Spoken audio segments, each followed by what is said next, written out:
तो main verb वह verb होती है जो वाक्य में उपस्थित सभी वर्ब में से, जितनी भी वर्ब्स आएंगी सभी वर्ब में से अधिक इंपॉर्टेंट होती है, अधिक महत्वपूर्ण होती है, वही वर्ब मेन वर्ब कहलाती है। ठीक है, एक और देख लेते हैं थोड़ा सा एग्जांपल, एक कंफ्यूजन दूर करने के लिए। जैसे अगर हम कहें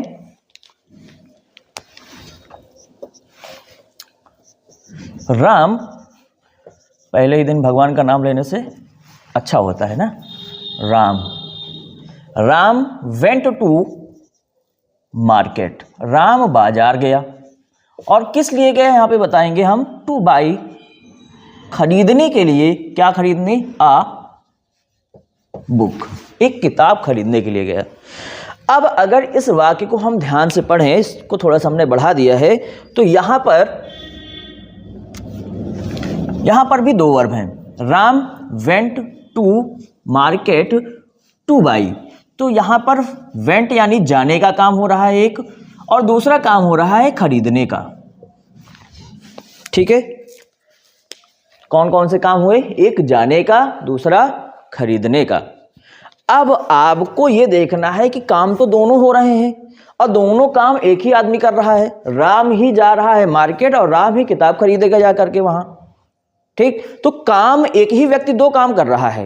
अब दोनों कामों में यहां पर तो हमें कोई ज्यादा संशय नहीं था, यहां पर एक काम किया जा रहा है, एक उसके टेंस के लिए यूज की जा रही है वर्ब। ठीक है, लेकिन यहां पर जो है, यहां पर काम दोनों हो रहे हैं और एक ही आदमी दोनों काम कर रहा है।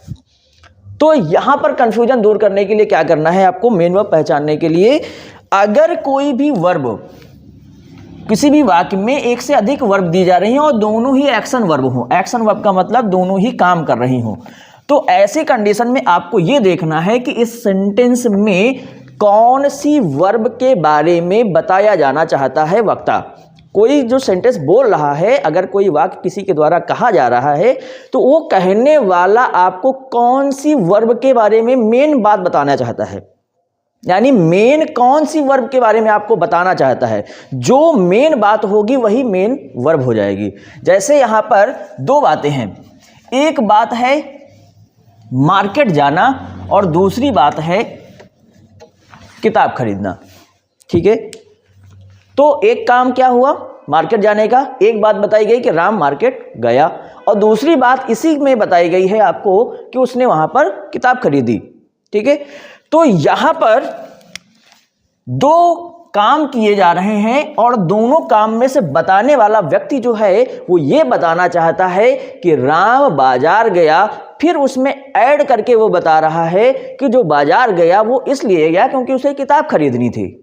किसी ने आपसे पूछा कि राम कहाँ गया है, तो आप बताएंगे बाजार गया है। फिर वो बाद में पूछेगा कि किस लिए गया है, पहले तो ये मालूम होगा ना कि राम बाजार गया है। तो मेन बात कौन सी हो गई, बाजार जाना, और बाजार जाने का उद्देश्य बाद में आपको बताना है, तो बाद में बताया गया कि उसको किताब खरीदने के लिए बाजार गया है। ठीक, तो ये बात ध्यान रखना है कि जो मेन बात वक्ता बताना चाहता है उस मेन बात में जो मेन वर्ब होगी, जो एक्शन वर्ब होगी, वही आपकी क्या कहलाएगी, मेन वर्ब कहलाएगी। तो ये मेन वर्ब होगी और ये क्या हो जाएगी, इसको भी तो वर्ब कहेंगे, लेकिन ये वर्ब का एडवांस लेवल है जिसे हम नॉन फाइनाइट वर्ब कहते हैं, नॉन फाइनाइट वर्ब कहते हैं। ठीक है, ये नॉन फाइनाइट वर्ब में भी एक टाइप होता है जिसे हम इन्फिनेटिव कहते हैं। ये आगे आपको एडवांस वर्ब में पढ़ने को मिलेगा। ठीक है, तो नॉन फाइनाइट वर्ब कौन सी टाइप है, ये इन्फिनेटिव। ठीक है, इस मेन वर्ब को हम फाइनाइट वर्ब कहते हैं, इसे हम फाइनाइट वर्ब कहते हैं। और आपको मैंने शुरुआत में ही बताया था, जो फर्स्ट आपको वीडियो बनाया था उसमें आपको हमने पहले ही बताया, जब सेंटेंस के टाइप पढ़ रहे थे तो वहाँ पर एक चीज़ आपको बताई गई थी कि जो भी वाक्य होता है, वाक्य में एक या एक से अधिक फाइनाइट वर्ब होती हैं, और फाइनाइट वर्ब को ही हमने कहा था कि फाइनाइट वर्ब को सीधी भाषा में, सामान्य और सरल भाषा में हम मेन वर्ब कहते हैं। ठीक है, तो फाइनाइट वर्ब ही क्या है, मेन वर्ब है, या मेन वर्ब ही क्या है, फाइनाइट वर्ब है। ठीक है, वही है गंगाधर ही शक्तिमान है, शक्तिमान ही गंगाधर है। ठीक है, तो ये शक्तिमान है, ये शक्तिमान है और ये गंगाधर है। ठीक है, तो दोनों एक ही हैं। दोनों में कोई अंतर नहीं है। चलिए देखिए, तो ये क्या हो गई आपकी मेन वर्ब हो गई। ठीक, तो यहां पर भी दो वर्ब उपस्थित थी। दोनों वर्ब में आपको देखना था कि इन दोनों वर्ब में कौन सी वर्ब अधिक महत्वपूर्ण है, जिसकी हमें आवश्यकता है, तो वही वर्ब आपकी क्या हो जाएगी, मेन वर्ब हो जाएगी। एक और काम करके आप देख सकते हैं, जैसे ये दो वर्ब दी गई थी, आपको अगर थोड़ा सा और कंफ्यूजन दूर करना है तो आप क्या करिए, उस वर्ब को वहां से हटा करके देखिए। ठीक है, जैसे यहां पे दिया था Ram went to market, Ram बाजार गया। क्या इस वाक्य से हम वेंट को हटा सकते हैं? इसको हटा करके देखिए जरा, वेंट हटा तो देखिए क्या क्या होता है। अगर आप वेंट को हटा देंगे तो जाने का काम हुआ नहीं, तो जाने का जब काम ही नहीं हुआ तो मार्केट की क्या आवश्यकता है, कहीं जा ही नहीं रहा है तो मार्केट की क्या आवश्यकता है, तो यानी ये भी यहां से खत्म हो जाएगा। इसके बाद अगर हम बढ़ें तो क्योंकि वो गया ही नहीं तो वो खरीदेगा कैसे, तो यहां पर ये भी काम खत्म हो गया, खरीदने वाला काम भी खत्म, और खरीदना ही नहीं है कुछ तो बुक की क्या आवश्यकता है। यानी एक वर्ब जो यहां पर वेंट थी उसको हटाने से ये सारे के सारे शब्द यहां से खत्म हो गए, यानी पूरा का पूरा वाक्य खत्म हो गया। ठीक है, तो ये मेन वर्ब की पावर है, ये पावर ऑफ मेन वर्ब है। इसको हटाया तो हमने सारी चीजें यहां से अपने आप हट गई, उसको हटाना नहीं पड़ा, क्योंकि काम ही नहीं हुआ तो आगे कोई बात ही नहीं हो रही है।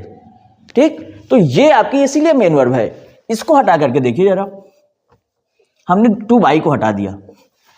ठीक है, हटा दिया, कोई बात नहीं, खरीदना ही नहीं है कुछ तो बुक की क्या आवश्यकता, हटा दो इसको, इतना बच गया। कह रहा है कि Ram went to market, Ram बाजार गया। क्या इसको लगाना जरूरी था? इतनी बात भी तो हम बता सकते हैं कि राम बाजार गया, वो तो हमने पर्पज बताने की किस लिए गया उसको इसलिए थोड़ा सा ऐड करके सेंटेंस को हमने बढ़ाया था। ठीक है, लेकिन मेन सेंटेंस तो यही है आपका ना, तो इसलिए मेन वर्ब भी यही होगी, मेन कार्य यही हो रहा है। ठीक है, तो इसलिए ये मेन वर्ब है। तो ये एक और मेथड है जिससे आप पता कर सकते हैं कि यहां पर वाक्य में कौन सी वर्ब मेन है। आई होप अब इतने एग्जाम्पल से, इतने डिस्कशन के बाद आपको समझ में आ गया होगा कि मेन वर्ब क्या चीज है। ठीक है, कौन सी बला का नाम है मेन वर्ब, ये इतना आपको क्लियर हो गया होगा। इतने सारे मैंने एग्जाम्पल्स आपको दे करके समझा दिया है। ठीक है, तो मेन वर्ब ध्यान रखिएगा, मेन वर्ब जरूरी नहीं है कि कोई एक्शन वर्ब ही हो, पहली बात ध्यान रखेंगे। वाक्य में जो जितनी भी वर्ब्स होती हैं उन वर्ब में जो सबसे अधिक इंपॉर्टेंट होगी वही वर्ब मेन वर्ब होगी। अगर किसी वाक्य में एक ही वर्ब यूज की जा रही है, वो चाहे जैसी वर्ब हो, चाहे एक्शन कर रही हो, कोई काम कर रही हो या ना कर रही हो, किसी भी प्रकार की कोई भी वर्ब होगी, वो सभी की सभी वर्ब्स कैसी होंगी, मेन वर्ब ही होंगी, क्योंकि वो इकलौती वर्ब है। इकलौती होने के कारण वो मेन हो गई हैं, अपने आप ही मेन हो गई हैं, इस वजह से वो मेन वर्ब ही कहलाएंगी। ठीक है, इतनी बात आपको क्लियर हो गई होगी। अब डिस्कस कर लेते हैं हेल्पिंग वर्ब के बारे में। इन्हीं सेंटेंस में हम बात करेंगे हेल्पिंग वर्ब। ठीक है, चलिए देखिए, जैसे हेल्पिंग वर्ब को कहते हैं सहायक क्रिया। हेल्प का मतलब आपको मालूम ही है, इसको हटा देते हैं। हेल्प का मतलब क्या होता है? हेल्प का मतलब होता है सहायता करना, सहायता करना। अब जैसे मेन वर्ब का नाम रखने का एक उद्देश्य था, एक पर्पस था कि किस लिए, क्यों इसका नाम रखा गया, रीजन के साथ में रखा गया है ना, उसी प्रकार से अगर इसका नाम हेल्पिंग वर्ब रखा गया है, इसके पीछे भी कोई रीजन होगा, कोई तो कारण होगा जिसलिए इसको हेल्पिंग वर्ब कहा जा रहा है, सहायक क्रिया कहा जा रहा है। तो देखिए क्या रीजन है, क्या काम कर रहा है, इसके काम पे ही नाम है। अधिकांशतः जितने भी शब्द होते हैं वो उनके काम के हिसाब से ही उनके नाम रखे जाते हैं। ठीक है, तो जैसे मेन वर्ब का नाम रखा गया उसके काम के आधार पर, उसी प्रकार से हेल्पिंग वर्ब का भी उसके काम के ही आधार पर नाम रखा गया है। चलिए देखिए कैसे, कह रहा है कि ये हेल्प करती है, सहायता करती है। तो हेल्प करने के लिए किसी की तो हेल्प करेगी, कोई तो होना चाहिए जिसकी हेल्प करेगी। तो वो हेल्प करेगी और कैसे करेगी, दो बातें यहां पर हैं। हेल्प करेगी तो किसकी हेल्प करेगी, पहली बात किसकी सहायता करेगी, किसकी सहायता करेगी और कैसे करेगी, ये दो बातें आपको यहां पर क्लियर करनी है। तो क्या क्या बात आपको जानना है कि अगर हेल्पिंग वर्ब का काम सहायक क्रिया है, सहायता करने वाली क्रिया है, तो ये जो हेल्पिंग वर्ब है ये किसी की सहायता तो कर रही होगी, तो वो कौन है जिसकी ये सहायता करेगी, पहली बात।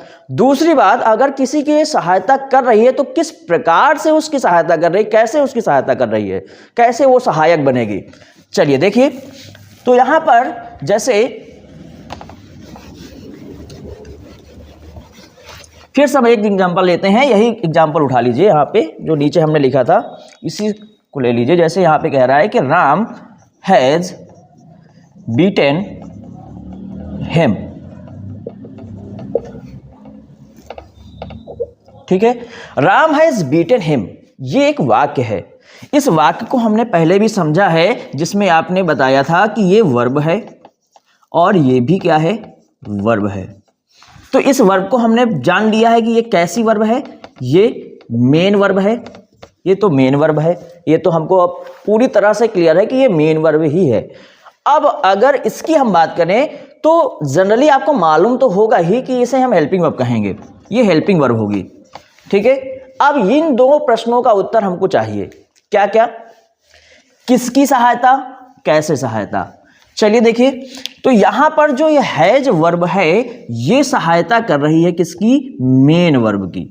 ये जो मेन वर्ब है, सब्जेक्ट ने जो काम किया है, इस मेन वर्ब की सहायता करने का काम किसका है, हेल्पिंग वर्ब का। हेल्पिंग वर्ब इसीलिए आई ही है कि इसकी सहायता कर सके। और अब ये सहायता, पहले क्वेश्चन का आंसर मिल गया, किसकी सहायता करेगी, मेन वर्ब की, मेन वर्ब की सहायता करेगी, ठीक है। दूसरे क्वेश्चन का आंसर, और ये बहुत ही इंपॉर्टेंट है, कैसे सहायता करेगी। तो कोई भी हेल्पिंग वर्ब होती है वो दो कारणों से लगती है।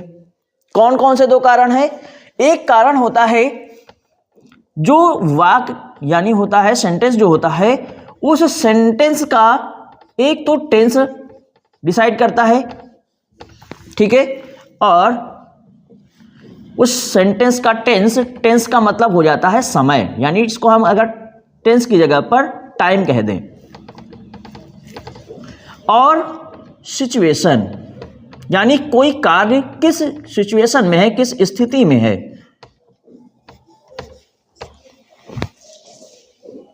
ठीक है। तो टेंस यही कहता है, टेंस में ये दोनों चीजें आ जाती हैं, इसलिए हमने अलग अलग लिखा है इनको, ये टेंस दोनों चीजें आ जाएंगी इसमें, ठीक है।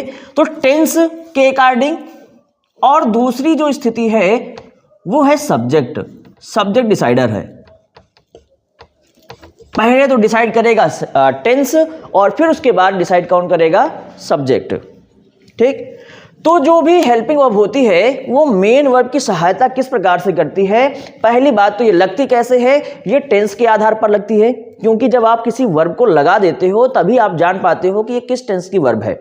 जैसे किस टेंस का ये सेंटेंस है, जैसे यहाँ पर हमने हैज लगाया है, तो हैज लगाने से आपको ये कंफर्म हो गया होगा कि ये जो हैज लगाने से आपको मालूम हो गया कि ये प्रेजेंट परफेक्ट टेंस का वाक्य है, ठीक है। तो ये प्रेजेंट परफेक्ट टेंस का वाक्य है, कैसे मालूम हुआ, इसी हेल्पिंग वर्ब की वजह से मालूम हुआ, ठीक है। तो यानी ये पहली बात तो टेंस डिसाइड कर रहा है, ठीक है, टेंस डिसाइड कर रहा है कि कौन सी हेल्पिंग वर्ब लगेगी। और दूसरी चीज कौन डिसाइड कर रही है यहाँ पर, सब्जेक्ट। देखिए यहाँ पे इस टेंस में तो वर्ब दो होती है ना, एक होती है हैज और दूसरी होती है हैव। तो एक हैज वर्ब है, एक हैव है। प्रेजेंट परफेक्ट टेंस में तो दोनों वर्ब हैं, लेकिन हमने केवल हैज लगाया है। वो क्यों लगाया है, क्योंकि यहां पर जो सब्जेक्ट है वो कौन है, राम है। और राम किस प्रकार का सब्जेक्ट है, ये सिंगुलर नंबर का सब्जेक्ट है, और इस वजह से हमने यहां पर हैज लगाया है, ठीक। तो दो चीजें डिसाइड करती हैं कि हेल्पिंग वर्ब कौन सी लगेगी, एक तो वाक्य का टेंस और दूसरा वाक्य का सब्जेक्ट। अब ये हेल्प कैसे करेगी, ये तो लगा लिया, लगाने के बाद कैसे हेल्प कर रही है, लगाने के बाद हेल्प इस प्रकार से करेगी कि इस वाक्य में जब हम मेन वर्ब के बारे में बात कर रहे होंगे तो मेन वर्ब तो वाक्य के द्वारा, वाक्य सब्जेक्ट के द्वारा किया गया कार्य होगा, लेकिन इस कार्य के जो समय के बारे में बात हो रही होगी, ये कार्य किस समय में हुआ और इस कार्य की स्थिति इस समय क्या है, वो क्या बताएगा, कौन बताएगा, वही बताएगी आपकी हेल्पिंग वर्ब। तो हेल्पिंग वर्ब वह शब्द होता है जो वाक्य में उपस्थित मेन वर्ब के समय या मेन वर्ब के कार्य, सॉरी फिर से देखते हैं, हेल्पिंग वर्ब वह शब्द होता है जो वाक्य के सब्जेक्ट से स्टार्ट करते हैं, वाक्य के सब्जेक्ट के द्वारा किए गए कार्य, ये क्योंकि ये सब्जेक्ट हो गया और इस सब्जेक्ट के द्वारा ये किया गया कार्य है, ये कार्य किया गया सब्जेक्ट ने, ठीक है। तो हेल्पिंग वर्ब वह शब्द है जो वाक्य के सब्जेक्ट के द्वारा किए गए कार्य की स्थिति और समय, कार्य की स्थिति कि ये कार्य किस समय में किया गया, कार्य की स्थिति और समय, इन दोनों के बारे में जो बता करके इसकी सहायता करती है वही वर्ब क्या कहलाती है, हेल्पिंग वर्ब कहलाती है। हेल्पिंग वर्ब वह शब्द है जो वाक्य के सब्जेक्ट के द्वारा किए गए कार्य के समय और उस कार्य की स्थिति को बता करके उसकी सहायता करती है, वही वर्ब क्या कहलाती है, हेल्पिंग वर्ब कहलाती है। जैसे यहां पर हैज लगाने से हमें समय और स्थिति कैसे मालूम हुई कि ये जो कार्य हो रहा है पीटने का, ये पीटने का जो कार्य है ये किस समय में हुआ, ये वर्तमान समय में हुआ, अभी अभी ये कार्य हुआ है कुछ ही समय पहले, ठीक है। तो वर्तमान समय में ये कार्य हुआ, अभी अभी हुआ है। और दूसरा कार्य की स्थिति, ये जो कार्य अभी अभी हुआ है ये कार्य अब क्या हो गया है, पूर्ण हो चुका है। Ram has beaten him, Ram ने उसे पीटा है। पीटा है का मतलब अभी अभी पीटा है और इसका मतलब पीटने का काम भी हो चुका है। तो हैज़ लगाने से, इस हेल्पिंग वर्ब को लगाने से वाक्य के द्वारा जो सब्जेक्ट के द्वारा जो किया गया कार्य है उस कार्य की स्थिति कि काम अभी अभी हुआ है, काम अभी अभी हुआ है यानी समय, ठीक है। तो वाक्य के द्वारा किए गए, सब्जेक्ट के द्वारा किए गए कार्य के समय और स्थिति, स्थिति क्या है कि कार्य पूर्ण हो चुका है, पूरा हो चुका है, ठीक है। तो वह वर्ब जो सब्जेक्ट के द्वारा किए गए कार्य के समय और उस कार्य की स्थिति को बताकर मेन वर्ब की सहायता करती है, वह वर्ब हेल्पिंग वर्ब कहलाती है। तो हेल्पिंग वर्ब किसकी सहायता करेगी, मेन वर्ब की करेगी।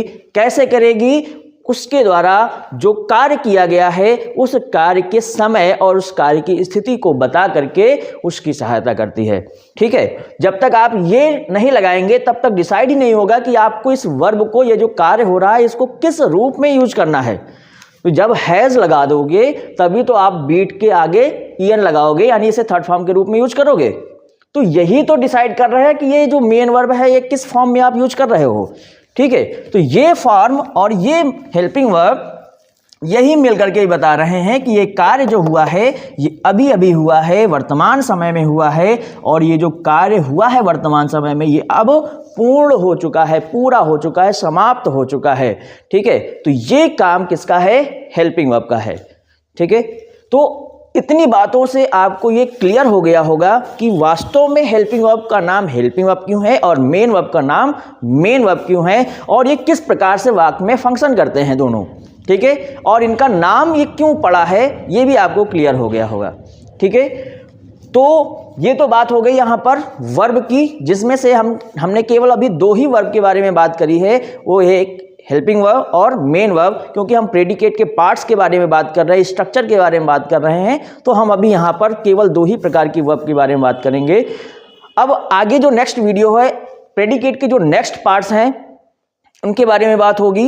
उन आगे जितने भी प्रेडिकेट के पार्ट्स हैं बहुत ही इंपॉर्टेंट पार्ट्स हैं, तो इसलिए कंटिन्यू करते रहिएगा क्लास। तो आपकी जो समझ है, वो जो आपकी अंडरस्टैंडिंग है वो थोड़ा सा और ब्रॉड हो जाएगी, थोड़ा सा आपका दिमाग खुलेगा कि वास्तव में किस प्रकार से जो चीज़ें यहाँ पर फंक्शन करती हैं।